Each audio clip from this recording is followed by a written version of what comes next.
Welcome back.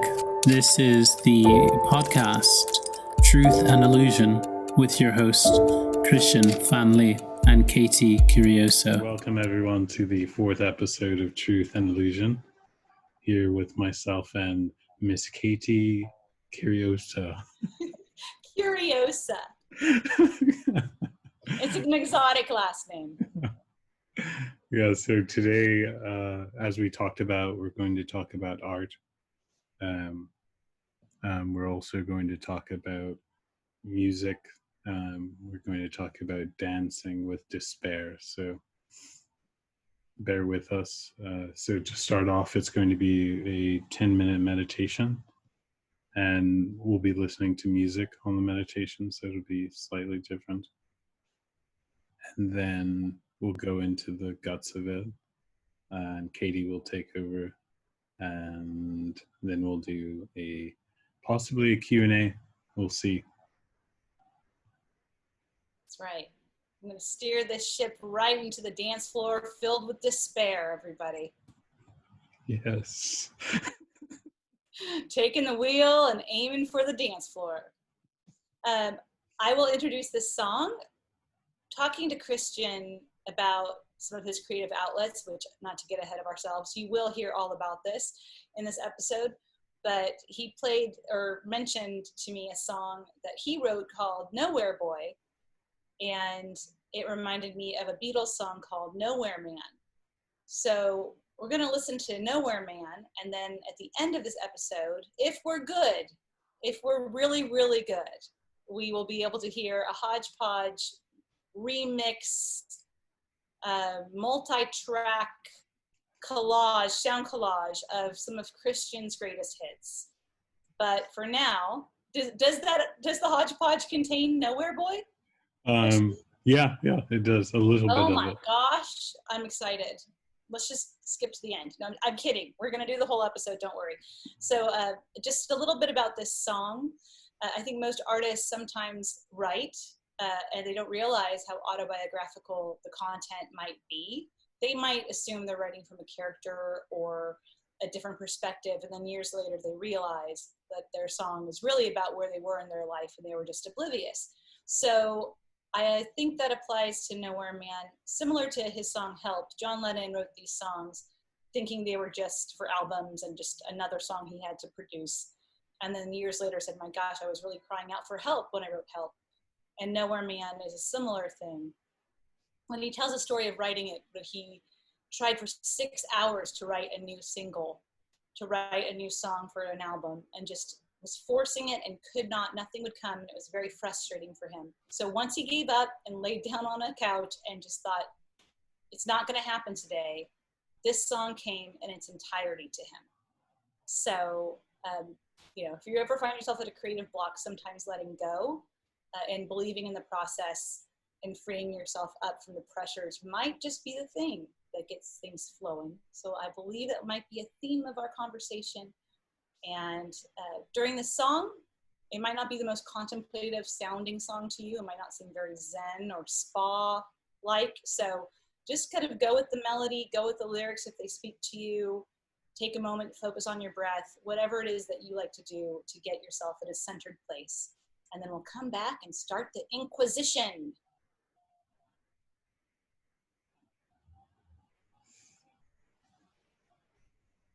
Take it away, DJ.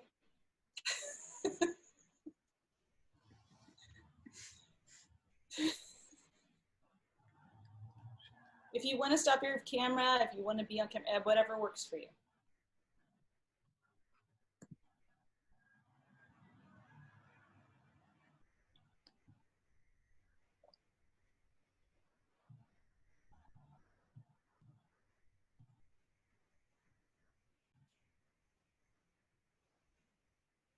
And can you guys, Katie, can you still hear me there? I can hear you speaking. Great.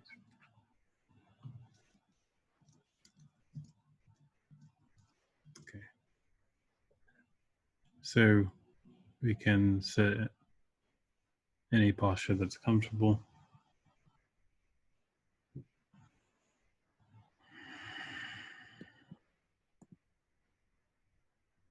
Take a few deep breaths.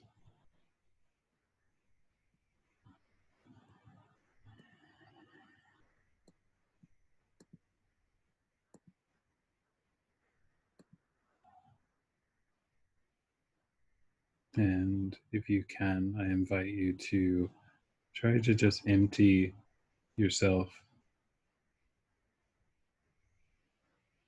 on the exhale,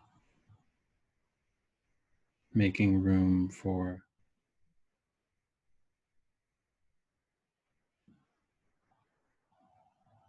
this song.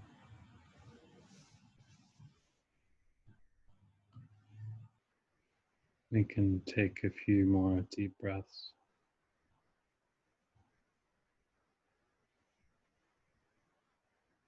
And just notice how that song sat with you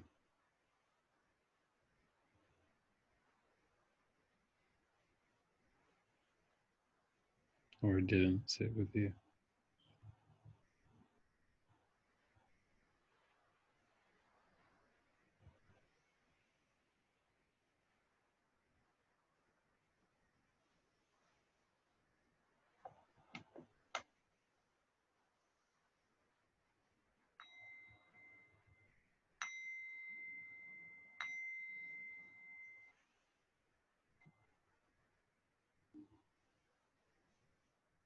All right.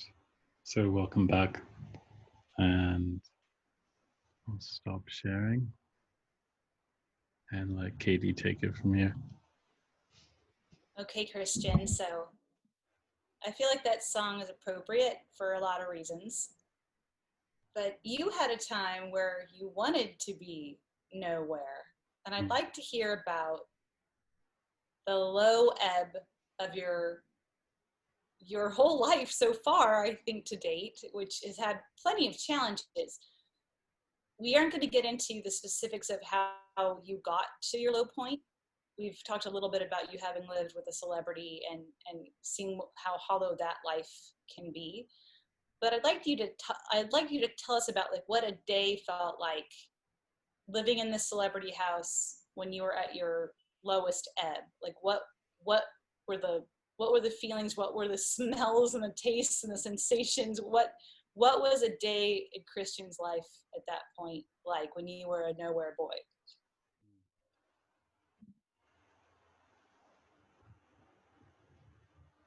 or at least Yeah, wanted to be? yeah. So I recall just waking up at my regular alarm around 4:30, having probably just went to sleep maybe 3 hours before that. And I had this feeling that, I wanted to still wake up at this early time, but I was exhausted. Um, I hadn't showered for days.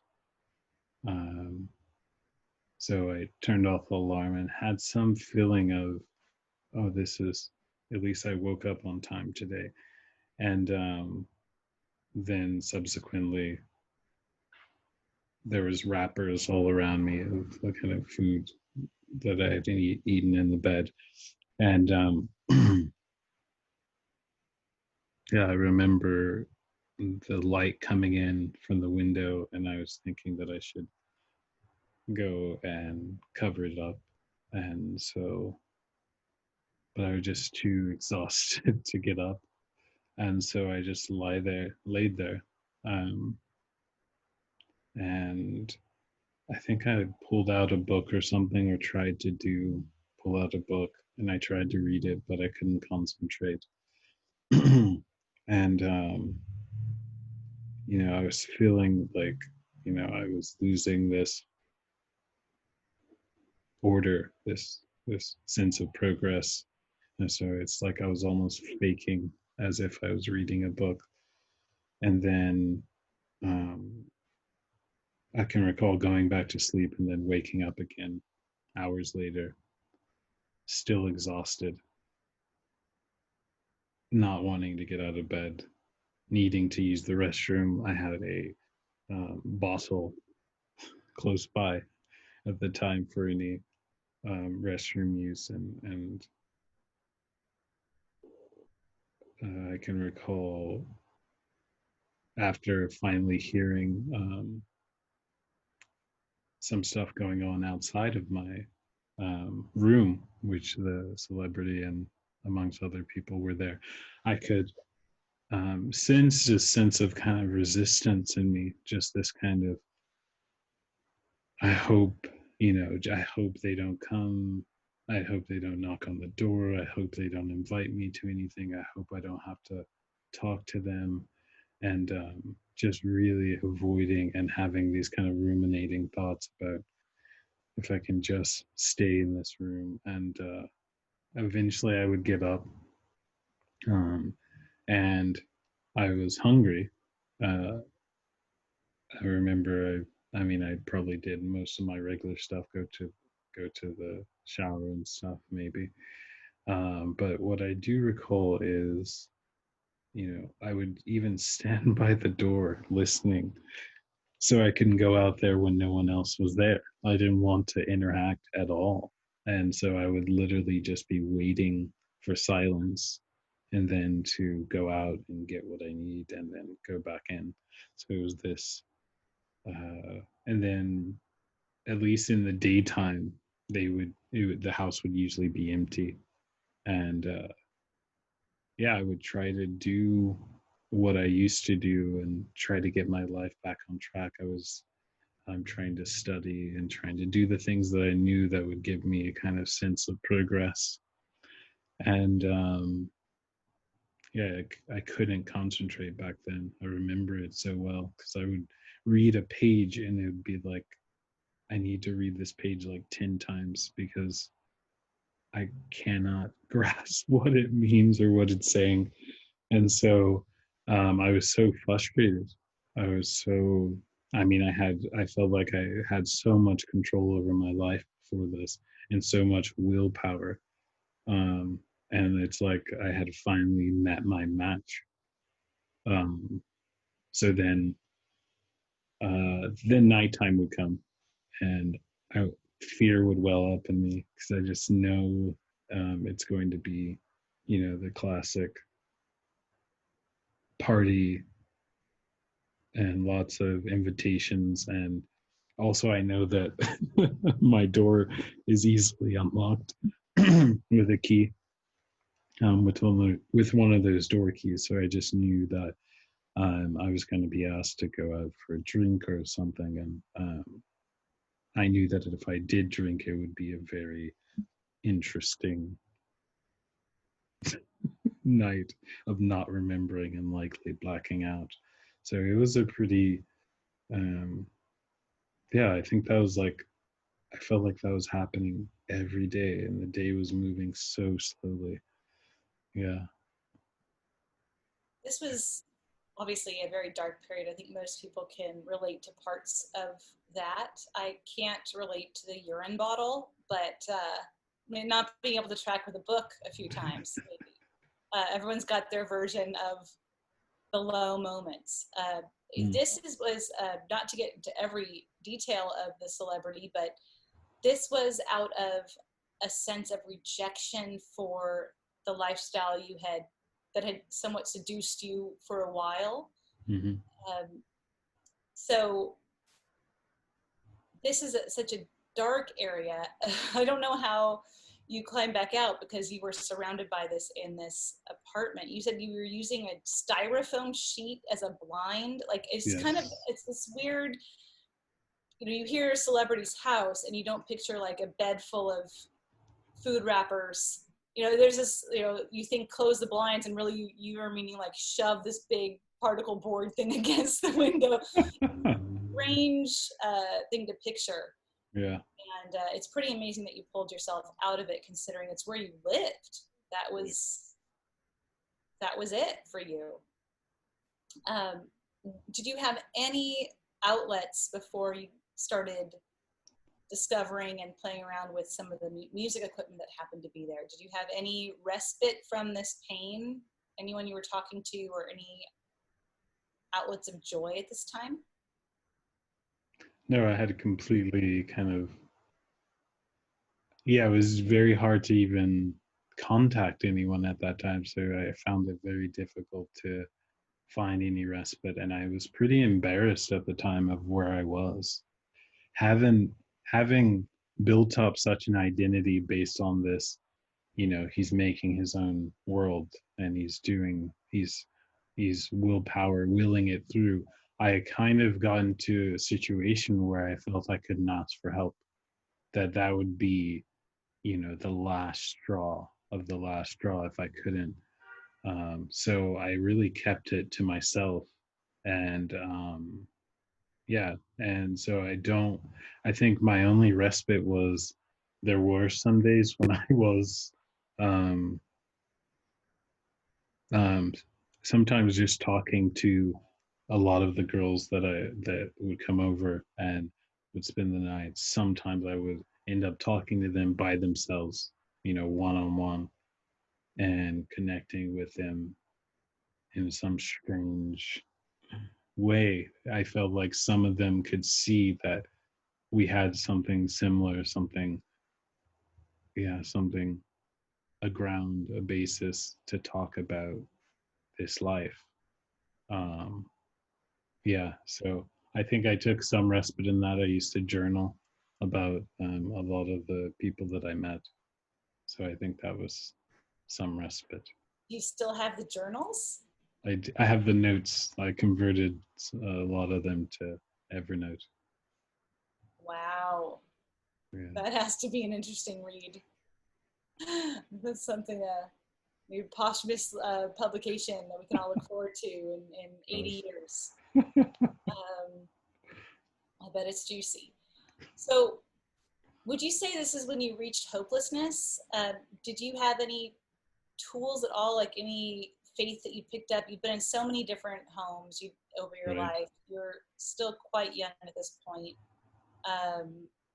I'm wondering, were you relying on any kind of practice of your own beyond just educational, perhaps, or you were collecting these stories? But Yeah. So I a little bit. So it's kind of a paradox, which is I was still relying on knowledge to get me out.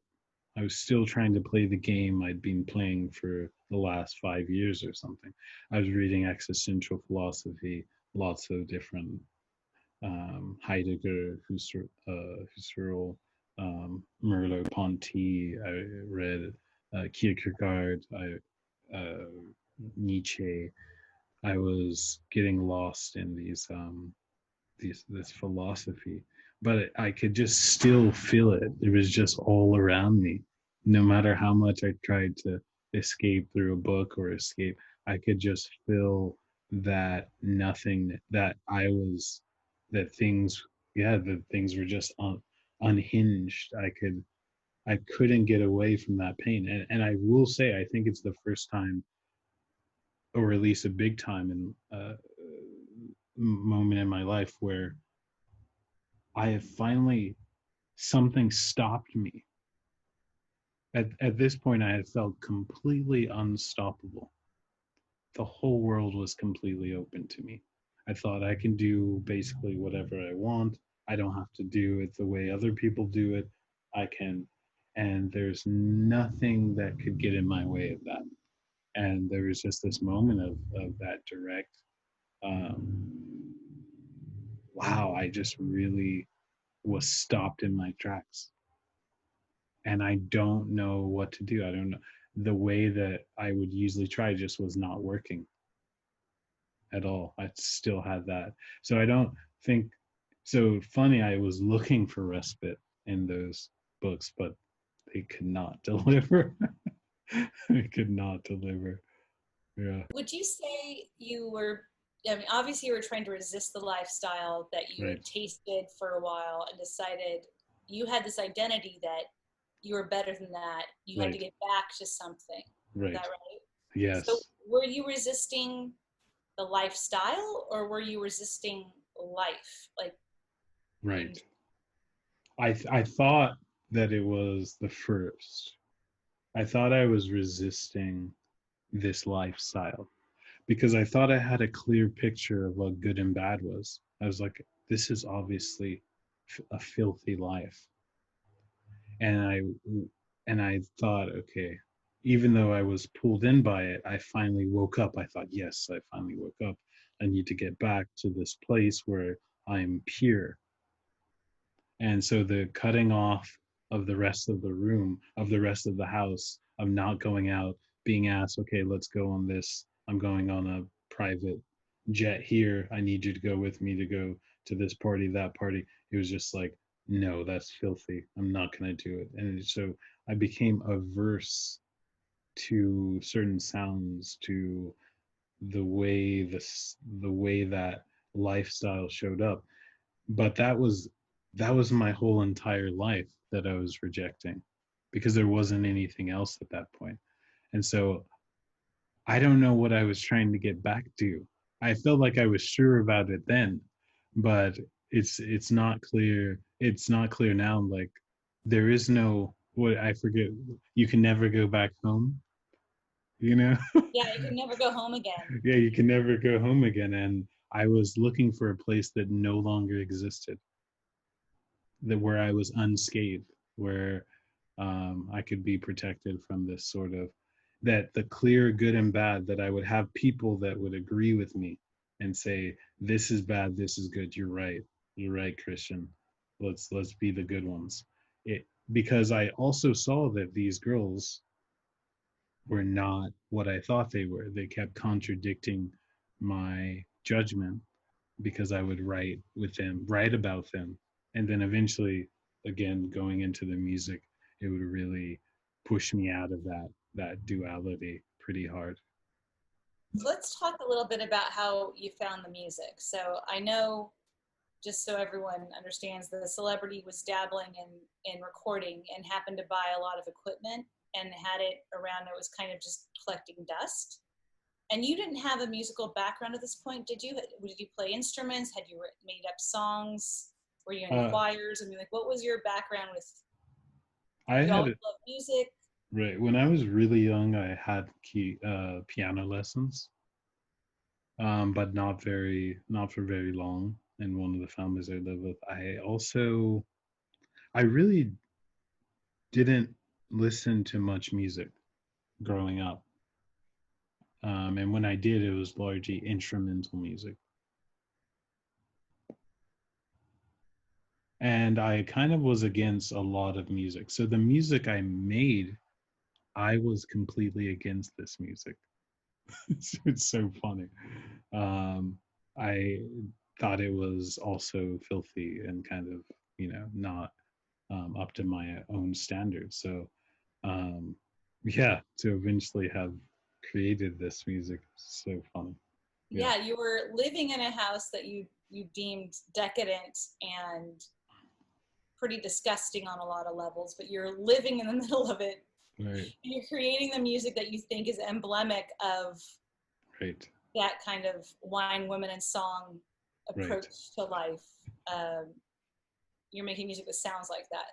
But Yes. lyrically, I think I would like you to tell us a little bit about your process, because it's not like you wrote a bunch of like "she loves me, I love her" rhyming couplets to put to a beat. How did you Yeah. approach this as you started experimenting with the equipment? Yeah. So, all of a sudden, I somehow got the idea that I should go out, and I went to the microphone. I don't know why I did it, but I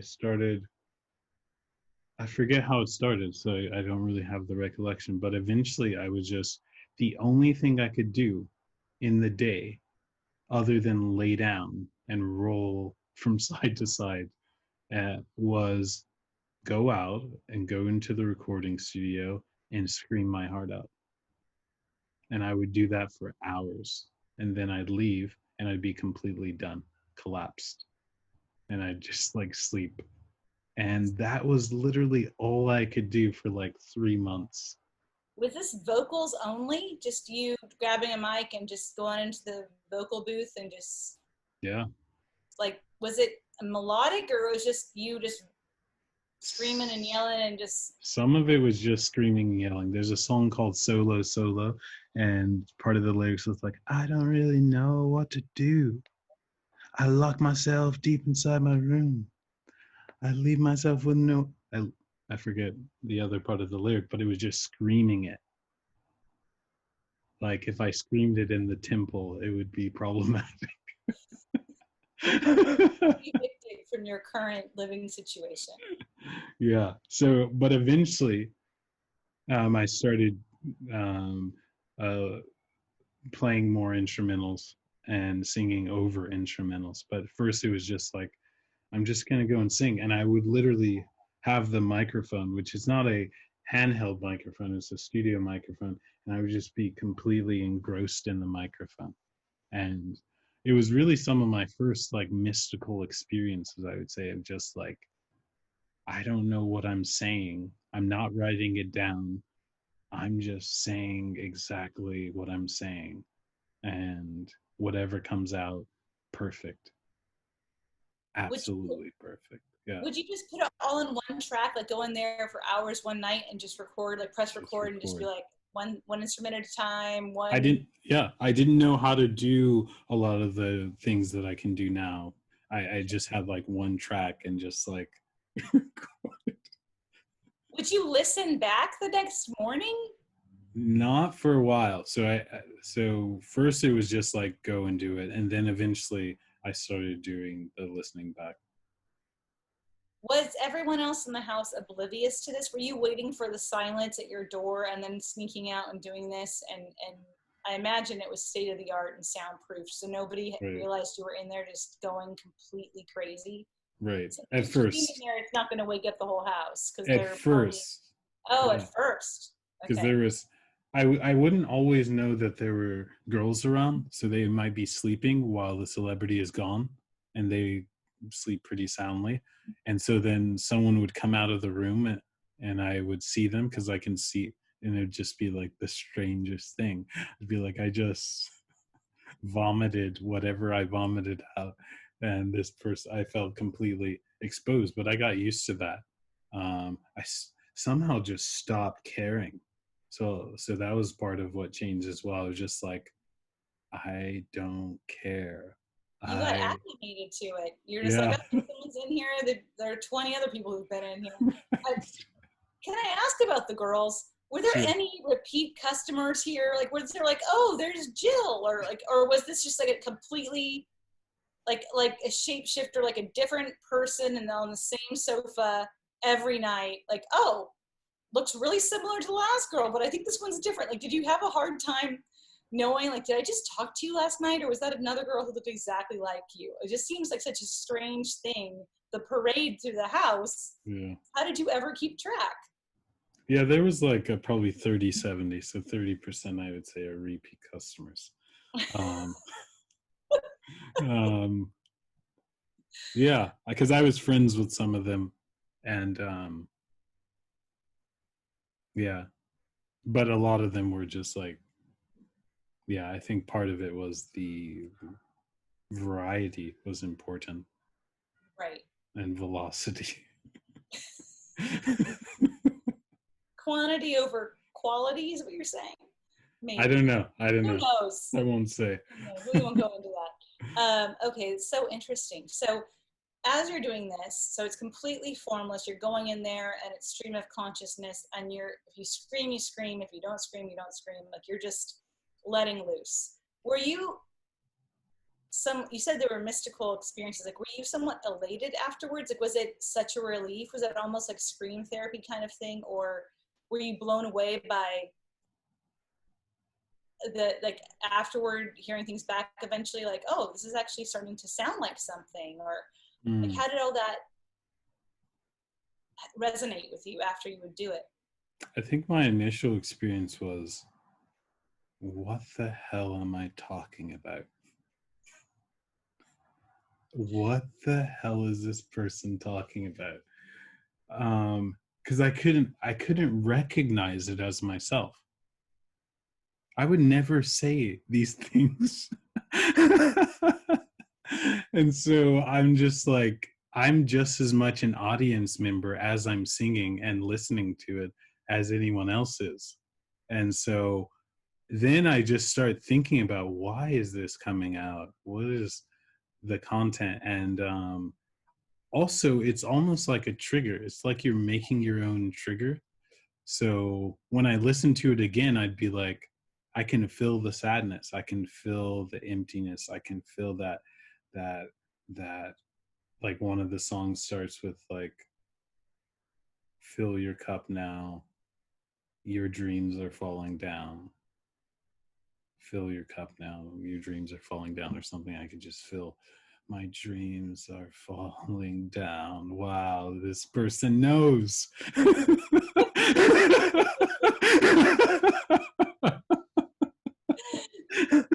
Oh my God, that's exactly what I would say. Oh wait, that was me. Yeah, so Wow, wild. Yeah, that is so wild. So as you progress, are you not only just getting technical skill, like you're experimenting with the step, which must be kind of fun. It must at yeah, some point take on almost like a yeah. playground effect where you're like, oh, I'll try this. I'll flip this switch. I'll move this dial, and just hearing, like learning as you go, must have been pretty fun because you had access to it. Were you going in there every night or every Every day? single day, every single day without skipping for at least 3 months. Yeah. I mean, I have over 150 songs, not just the screaming ones that are tracks. I mean, 150 songs after I learned how to make songs. So I was in there all the time. It became life for me. Yeah. And your intention, this was purely a self-expression release. This was not big dreams of I stardom. sounded horrible. So there was no prospects. So that was a relief. So, Right. so I still sound really bad. I just learned how to edit a bit better. And so, but then I was just like not editing it. And so like no one was going to be interested in it. So it was refreshing. Right. And you Yeah. didn't have the intention. You're like, oh, I got to get this better because then I can send it off to the producers and see if I can get a contract. You were just like, you're just in there. No. It's an outlet. It's there for you. You tried it out. You don't even, I love that you don't even remember trying it out, because that to me speaks to how casual it was. Like Right. you didn't go in there and think this is my salvation, or if this doesn't work, I can never climb out of the hole I'm in. I'm just going to Right. stay in there with my urine jar forever. Like, you didn't see it as like, you went in there just quite casually, and then Right. at some point it just became like an integral part of your day-to-day life. Yeah. Yeah.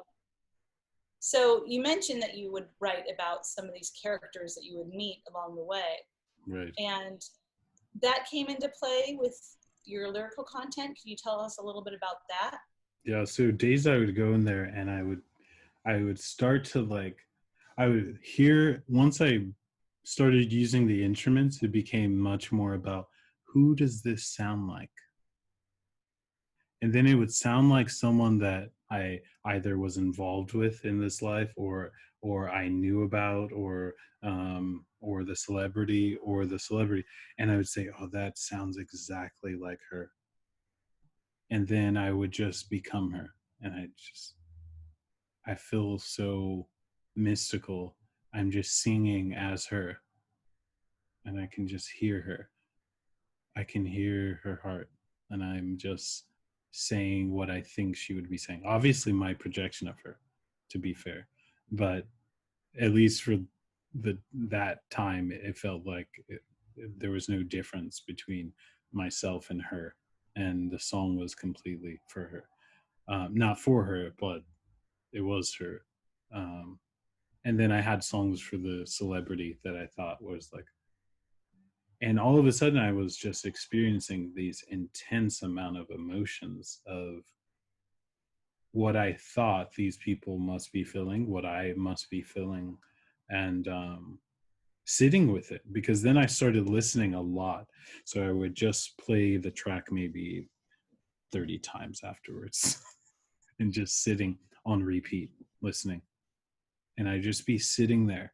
And I had been running away from these emotions the whole time, right? In my room, blocking everything off, being pure. Now I'm sitting here listening to this person who I barely recognize as myself saying that there's there's no love in this place, and we agree on that, so we're gonna tear each other's hearts out. And I'm just listening. I'm like, yes. And the emotions are welling up, tears are coming, lots of emotions, just sitting with it and just completely there. Yeah, and I've just never been able to sit with my emotions like that, or whoever's emotions those were. Yeah, it's an amazing step toward almost method acting.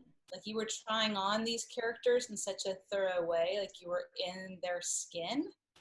Did you, as someone who's written songs, like I just can't imagine having met this many people with this kind of many points of view. I'm sure that from a distance, these women, like you said, you were judging them. And then once you got up close, you realized that you had things wrong. But were you going back, like thinking, oh, this reminds me of that one girl, and thinking, I wrote a lot of what she said down. I'm going to go get that and look at that for lyrical inspiration before you sang? Or were you just purely like, it's that one girl, that one time who said that thing, and I just feel like this is her, and I'm all of a sudden you're like, you're kind of in her shoes, Right. Yeah, exercising definitely. these emotions of hers, of yours, of your, like, it's like you're expunging your judgment of her by being her for a minute. Right. Right. Yeah. So one of the songs I made is called Right and Wrong.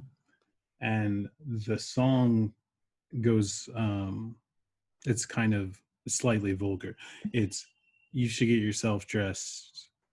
You should put your panties on before I wake up and start seeing right and wrong.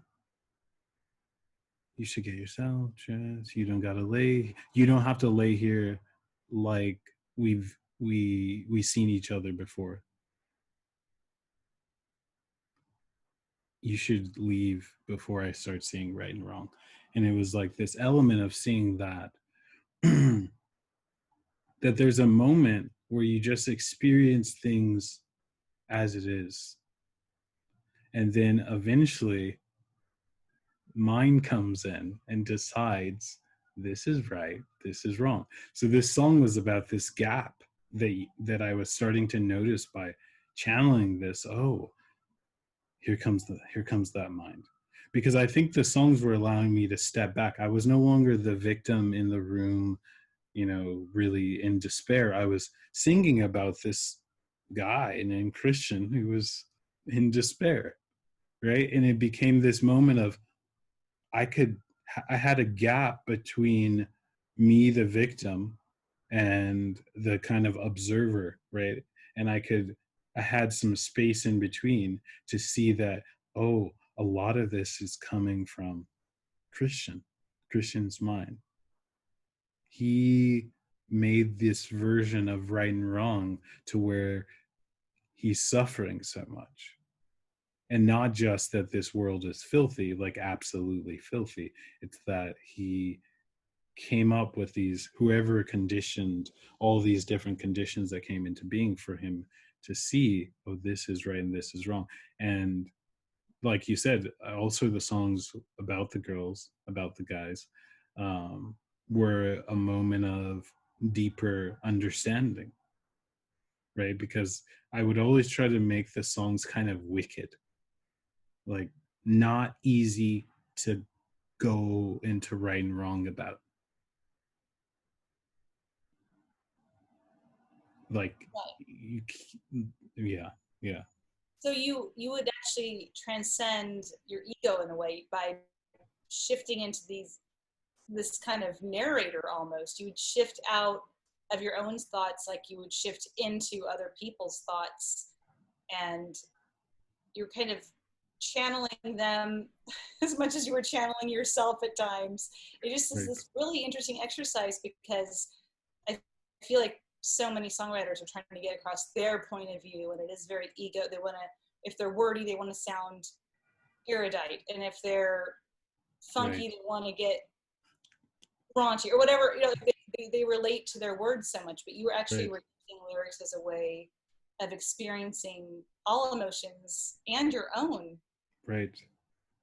Yeah. Wow. I And this was just a spontaneous thing. You didn't think, yeah. it seems like something somebody in therapy might say to an artist, like, how about you write from your evil mother's point of view for a little while? It sounds like somebody who's you're paying a lot of money would say, you play the role of your evil twin sister. Right. But you somehow found this on your own. This was completely spontaneous. Yeah. I think it's random and whatever, fortunate, unfortunate, whatever. The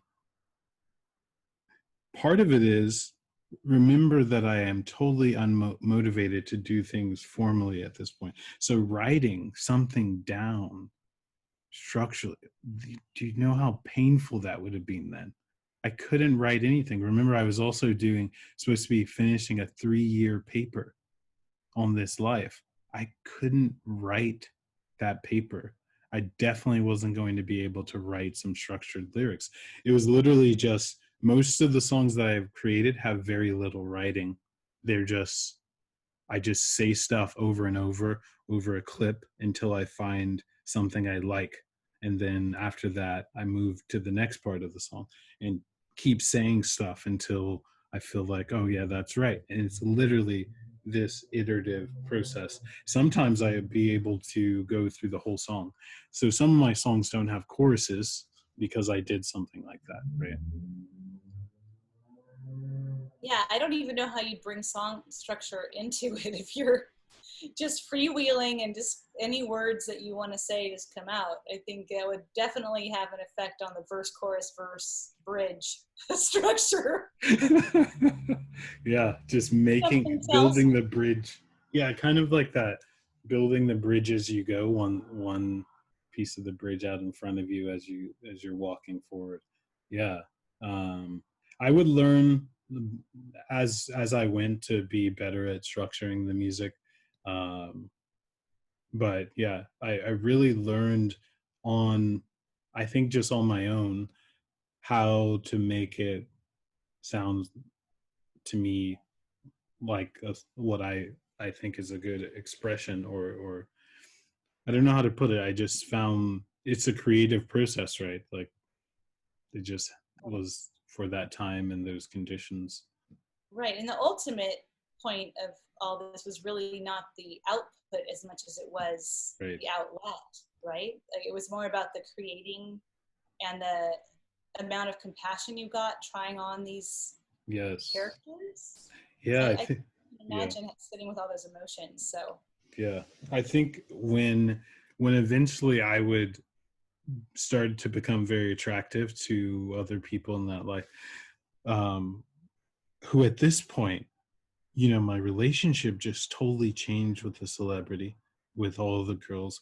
All of a sudden, yeah, it was just really, I was with them somehow. But what I wanted to say was that um, before it became more popular to listen to the music that I was creating, I lost my train of thought.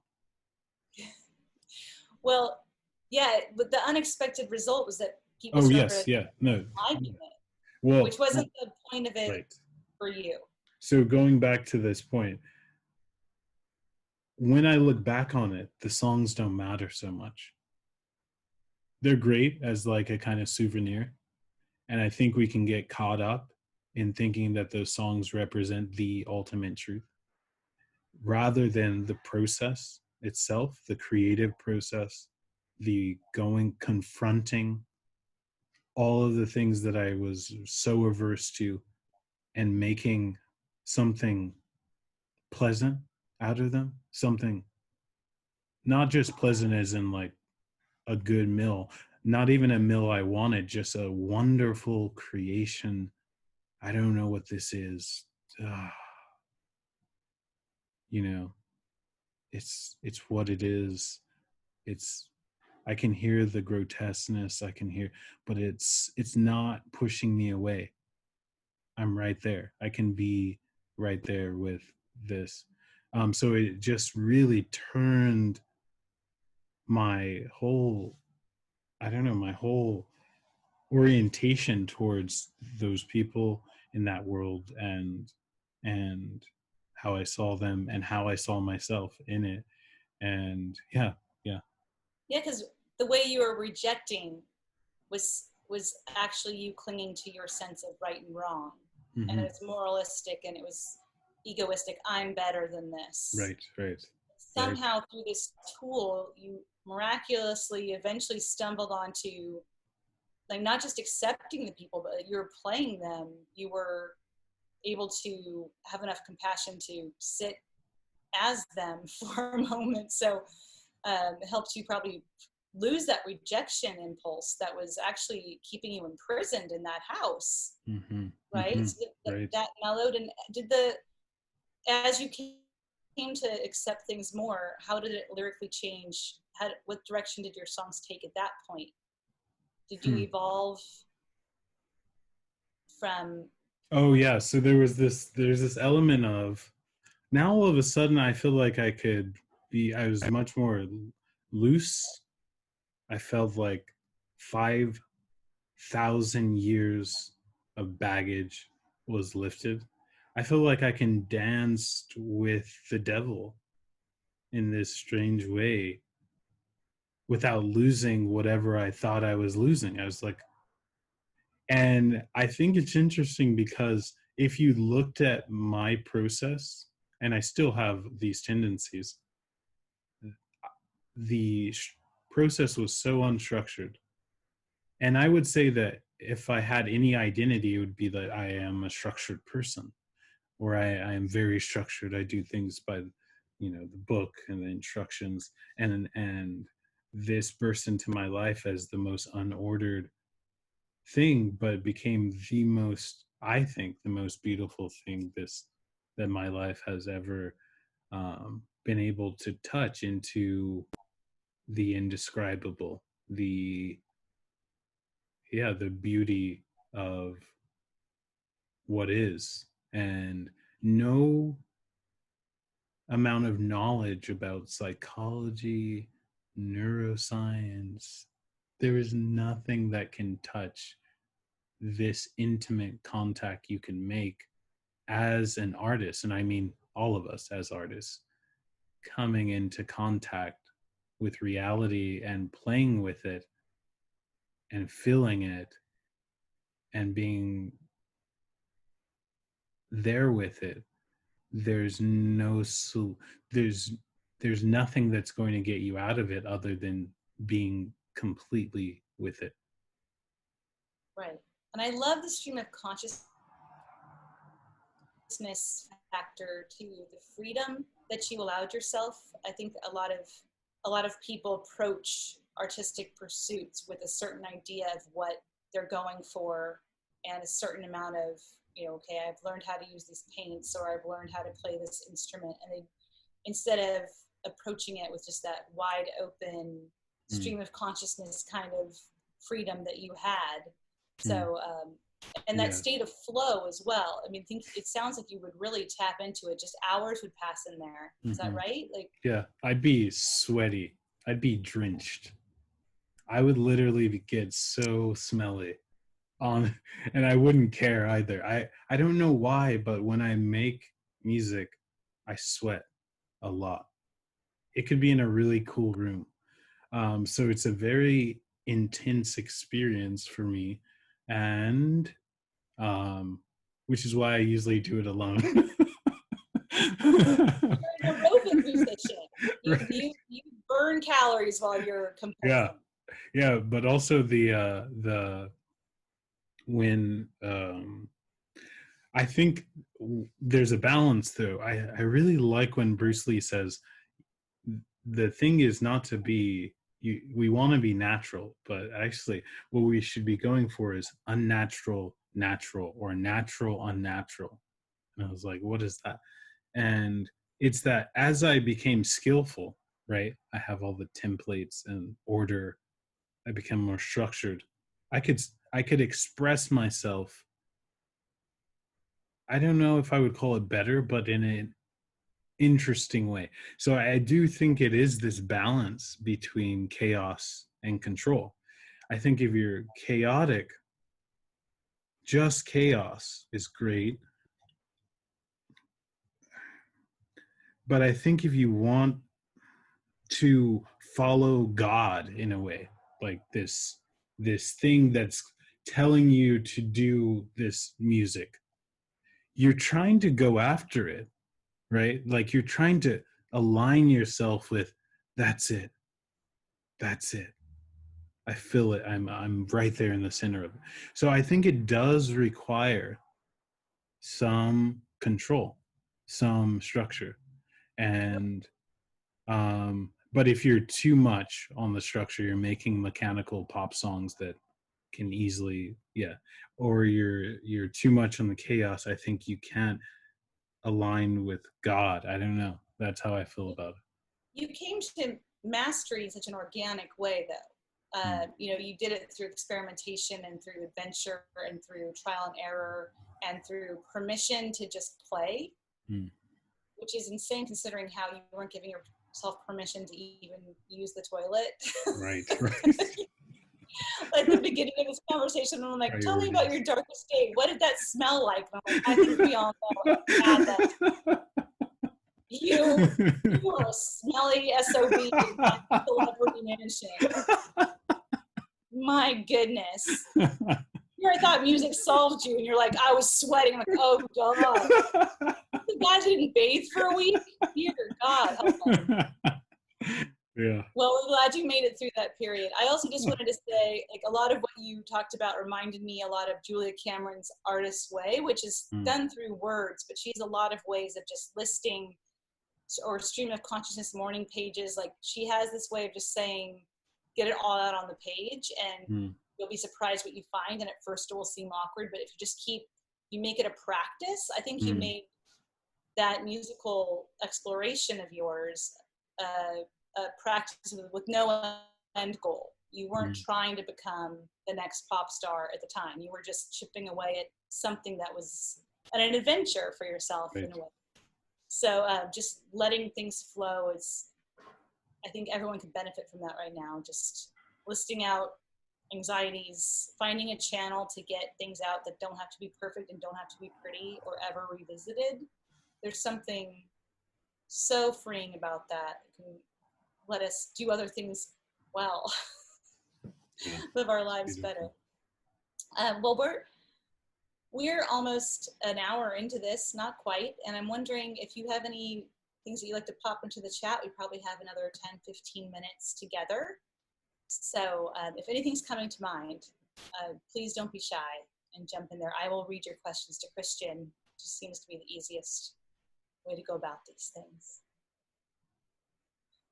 Man, no longer smelly. Formerly smelly Christian. I don't know. I don't know if it's formally or not. I didn't ask you an icebreaker, Christian. I meant to. I keep asking you the icebreaker at the end. A little unconventional. I like it should be the ice cream question because it's like a dessert at the end. Instead of an icebreaker. I'm wondering, when's the last time you created just for creativity's sake? And what was it? Yesterday. You will definitely hear the compilation of Christian songs. That is coming. Oh yeah, I guess that's today. Oh, by splicing them all together? No. I made a song yesterday. I make a song once a week, maybe. Really? Mm. Wow. Sometimes. It depends. But I do when I feel like it. And when I have some space. I think that's when it comes. I'm kind of on its schedule. I'm not on my schedule for it. Yeah. Yeah. That's great. Are you in touch with any of the people from that time in your life at all? Sort of. I mean, yeah, as much as I communicate with anyone. I don't know if I'm the most communicative person, but yeah, in the small ways that I communicate, yeah, I guess I've said hi in the last few months to some people. Um, yeah. Did any of the girls, I guess in particular, but also the celebrity, did they ever know those songs were you trying on their personalities for a moment? Did you tell them? I did a couple of collaborations with just having the girls there and then making songs, singing horribly. I told you I became totally shameless. It was amazing. I was just, yeah. But anyways, yeah. And I did a collaboration with the celebrity. That didn't go great, but um, yeah. Would you, if you were collaborating with one of the girls, would you be singing as her in front of her? No. Did Totally. she know? Sometimes. I don't know what's gonna Was pop she out of like, this mouth. oh, I that's can't so tell her weird? ahead of time, like, you know what I'm gonna say. I'm like, I don't know. I might just say something. It's just like a disclaimer more. Yeah. No, I think it was I had a good relationship with those people and that I would collaborate with. Yeah. Well, I'm just overwhelmed. So if you were in the middle of you invite one of them in and you're starting to sing and you just start to sing words that you think that she might say in some situation and you're kind of trying her on for size emotionally, Mm-hmm. would they not know it's about them and say it's unbelievable, it's exactly how I felt last night?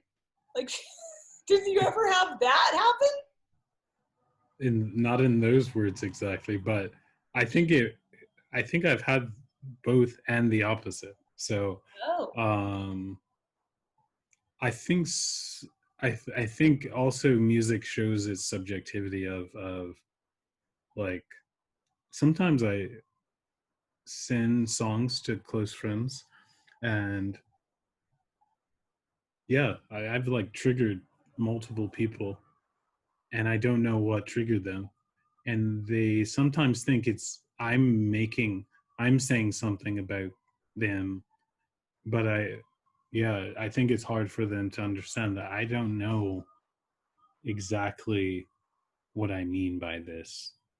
But they do. They seem to, some people seem to know exactly what I mean. And, but yeah, I think that's the beauty of like art. There's just, it's not just art, it's everything. It's up for interpretation and I will offend people as much as I um, resonate with others. right. Well, I'm really glad you figured out some way to dance with despair there, Christian. Well done. You wrote the score too, so not everyone can do both. Hmm. Do we have any further questions? Let's put it out there. Oh, yes, we do. Okay, so your music sung from the perspective of another woman, perhaps one you have despised rightly or wrongly, reminds me of Angel Hayes's Black Dahlia letter to her mother. This song is remarkable, most especially for her way to transcend fluidly between her mother's limitations and her deep unmet needs to be cared for and protected, which recalls the blue balloon exercise that happiness doesn't come when you're finding it only for yourself, but perhaps it does when you seek bringing happiness to another. Did the songs of these women offer you any freedom? I think I am those women as well. And I think that songs represent that. Like I think I definitely, so yes, I think so. I think sometimes it may sound kind of selfish, but I think I see every single song is a part of me. It's not me just singing about a girl, right? It's like I'm like that too. I am that. And that's where our commonality is all of a sudden. And that's totally made up though. So wait, let me reconsider that. So first, I'm projecting. So totally up to be wrong, very likely to be wrong. But within that projection, I feel completely related to this person as myself. Like there's conversations in some of the songs where the girl is talking to me and we're having this conversation about being in this world together. And sometimes I think, am I the girl or am I me? And that happens really constantly. Um, and I think I'm both because, yeah, I am. Yeah, it definitely changed my view of the party life and the way we a lot of times judge, especially women in that life, because I am so much like them and my projection of them. So I don't see them as being different, and they can be completely enlightened in that life. I think that's also another part that's very important is that even though I caricatured that sort of model of a girl, um, some of them, and I can see myself being that person and totally undisturbed. So the real challenge to me was not giving up that life. That's easy. It's actually to be in that life completely undisturbed, completely accepting that that's my current. A lot of those people I think were working with what was there rather than what I was doing, which was to me very cowardly.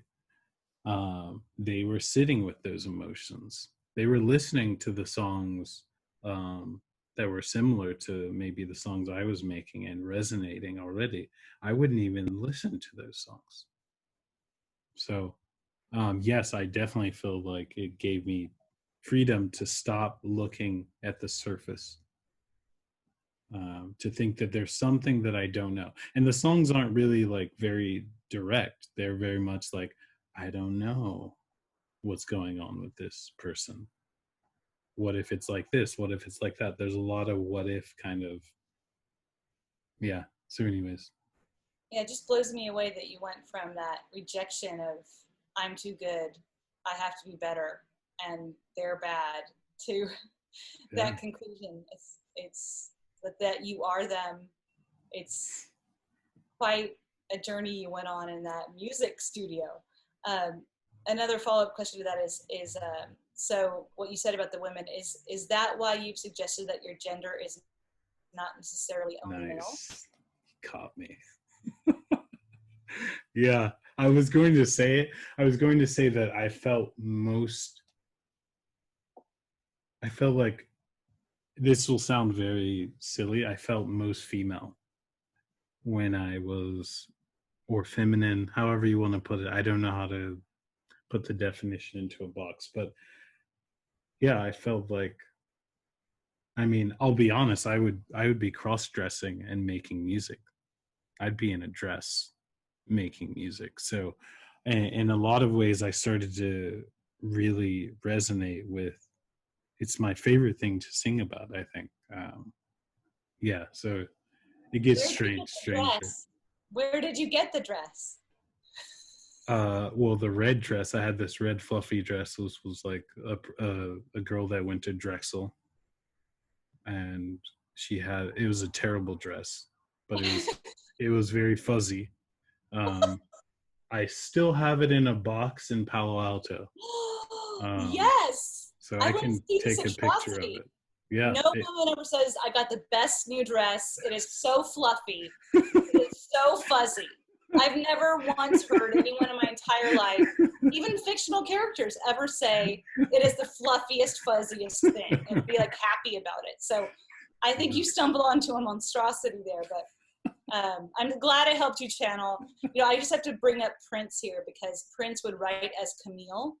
Mm, Camille was his alter ego, mm, and she would sing on some of his songs background, or she'd sing lead on stuff, and he recorded a whole album as Camille, hmm. which never came out. But he was Interesting. also very much into that Mm. that exact creative scenario that you're talking about. So just Interesting. exploring that feminine parts of himself. Do we have any more questions, or are we ready for some Christian originals? I think we might be ready to close this puppy down here. All right. I know we're all eager. How many samples of songs have you put together? Like, are we going to hear? They're very short, so you won't hear much of them. There's about 6 of them. Are these going to make it to our podcast, or are you going to have to?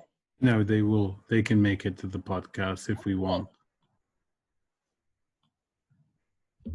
So After this, I think that our listenership would probably appreciate hearing a sample. sure they will.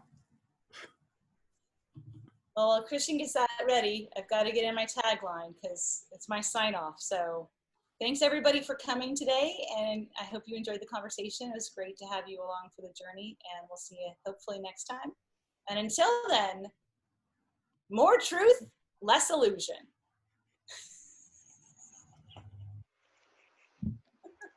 That's my favorite part of the show.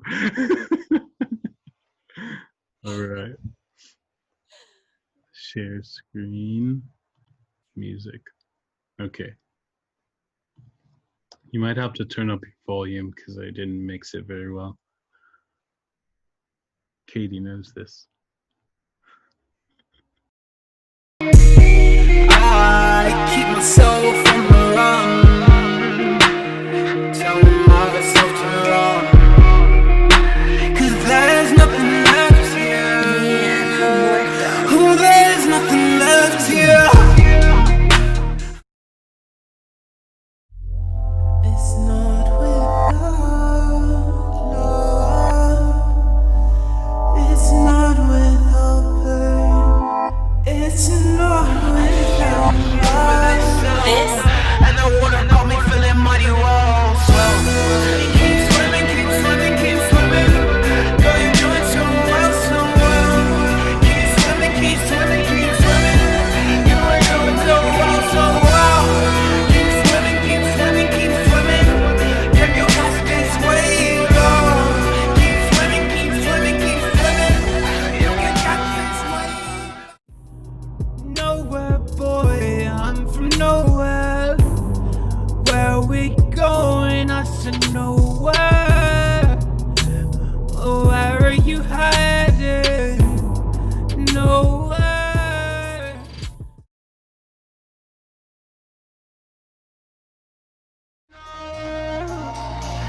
The real me. You can get yourself right. You don't gotta make it like we knew each other before. You say I got a stone heart. Don't you put your panties on? I think you should that knows before I start seeing right and wrong. You know they got the shit that I am on. I know this is the life that I got on. I'm always in a place I don't belong. She tryna go in the bad life like kids, but I'm gone in the bad life, cool. Got a soul like girl, might go to. Got a wire transfer, hope it goes through. Got a long night ahead, and I'll go through. I don't think you know what I've been through. Oh, is it right to fall? Oh, is that right to fall?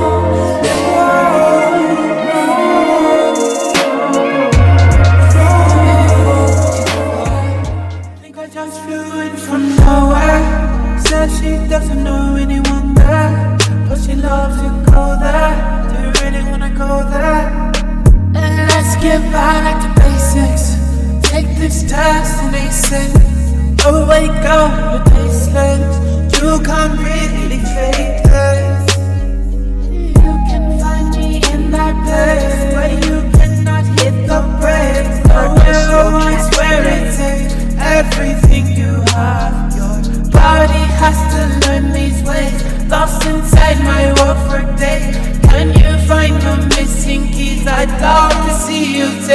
Your body is a wonderland.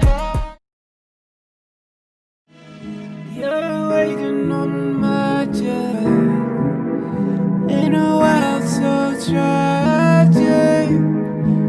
I keep myself all alone, 'cause you can't even reach me in my zone. Keep it up now. Your dreams are falling down. Keep your head up now, 'cause I've got a time. I should've told you that I don't wanna change you, but I would be lying, a lie that constrains you. It's like someone playing puppet with you. I don't even get you. Get me on the back end, 'cause I stayed up last night with you. Guess I am a villain to my core. Guess the devil does have his claws. I never even stop, I dare to pause. And I don't give it all, I go so wrong. I go so wrong, so wrong, yeah. Stay one more night, turn off the light. Watch your body move as you turn out of sight. Stay one more night, watch your body move as you turn out of sight. Yeah, I know you're giving everything you have, and yes, it counts, my letting you know what I test until they break, and I test.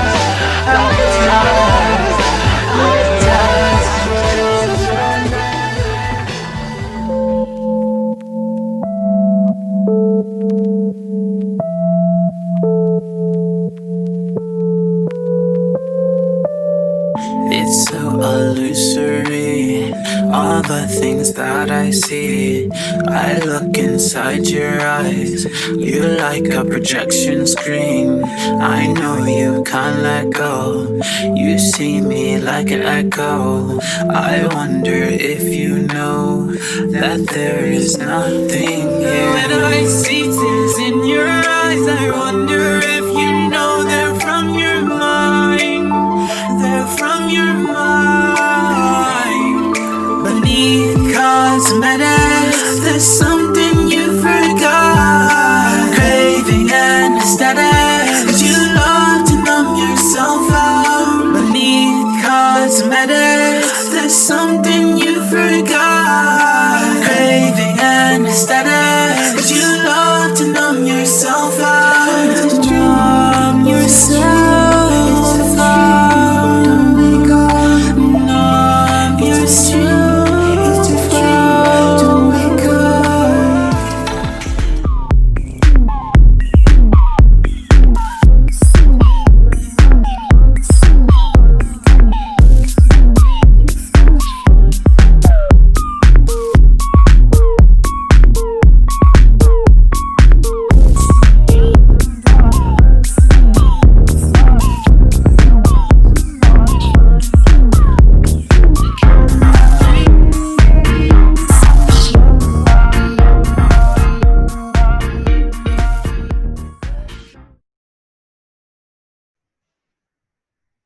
And that's all, folks.